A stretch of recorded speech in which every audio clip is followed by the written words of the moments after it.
Assalamu alaikum. Welcome everyone to our demonstration of our project in our third year course Tripoli 312 Digital Signal Processing Laboratory course. Here we build a software which will help the bus system of our country or in the world. This is a voice-based smart bus system with pin security. In this project, we build a system where people will use their voice as a biological identification, and also in this system here they automatically the transaction will be happen to their stop to stop. So let's begin our demonstration. At first I want to run our station GUI. Okay, now you can see that this is our station GUI.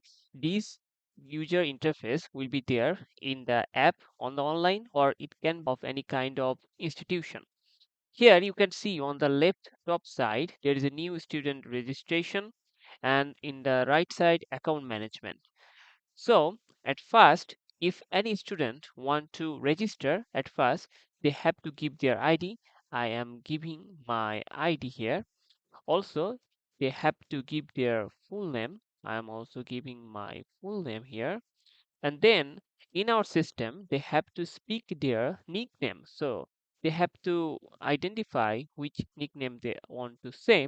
It is not important in this system, but we take this information for later uses. Here also for second layer of security, we're using 4-digit PIN. If any institution want that they do not want to use the digit pin, 4-digit pin, or any second layer of security, then they can ignore these things. Our system can handle this thing. Okay, for example, I am giving a 4-digit pin and I'm also confirming the pin here.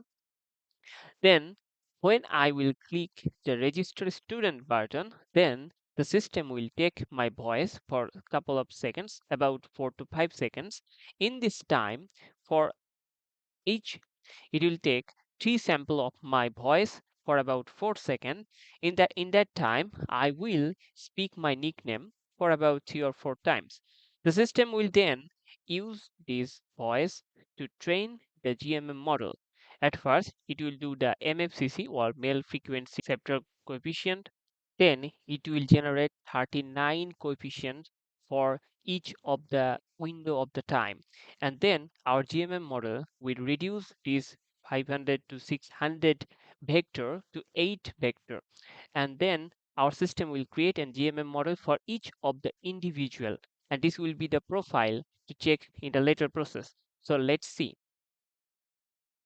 Shakib, Shakib, Shakib, Shakib, Shakib, Shakib, Shakib, Shakib, Shakib, Shakib.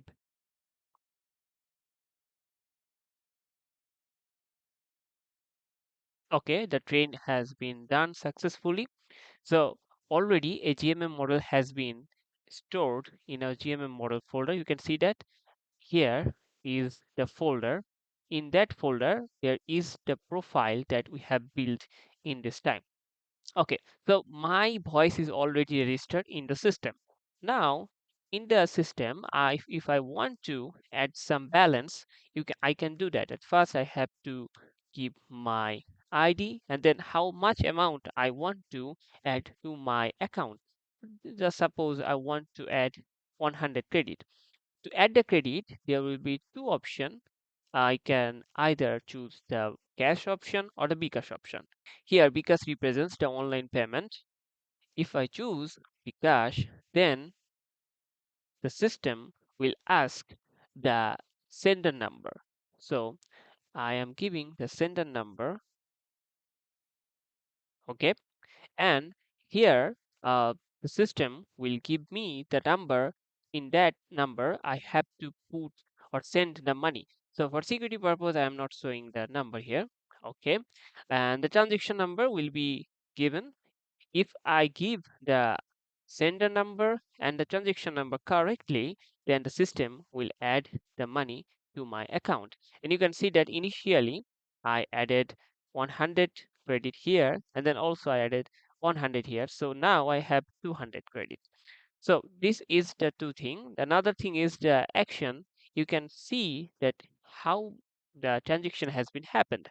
Here you can see that um, here at this time Shakib credit recharge 100, and now my total uh, credit is 200 using Bcash, and this is the send number, transaction number.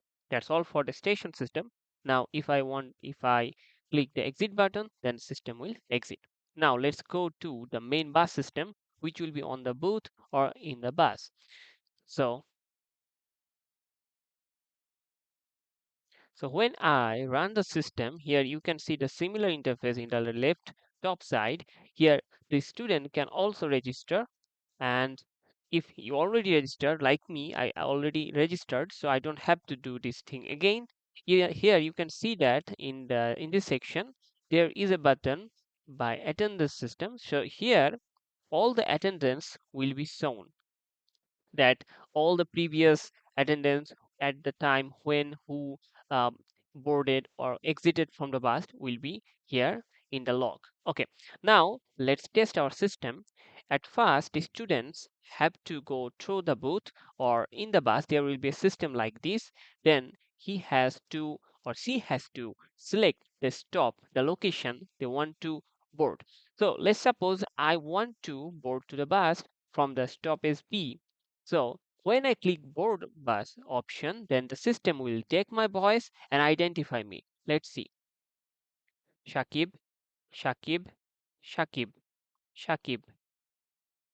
So you can see that they recognize me, and this is my ID. And for the second layer of security, they also ask me to put my PIN. So I am giving my PIN, and I am successfully boarded to stop B. Now, after some time, when I want to depart from the bus and exit from the bus, let's suppose I want to exit from the bus from the stoppage B. Here in the system, we already give the data that from which stop to which stop we have to cut how much credit. So let's see. Shakib, Shakib, Shakib, Shakib. So you can see that again he recognized me, our system recognized me, and for the second layer of security I'm giving the pin, and yeah, that's done. So from I go from the stop B to D, the system deducted here 10 credit. So now my credit is 190. So now if you want to see the transaction, you can see here. So this is the system. That's how our system will automatically collect the information, make a profile, and then check the profile for the boarding or the exit from the bus. And in the system, in the server, the transaction will automatically be happen. Also, if I press the exit button, the system will exit. Thank you very much for watching this video. See you in the next video.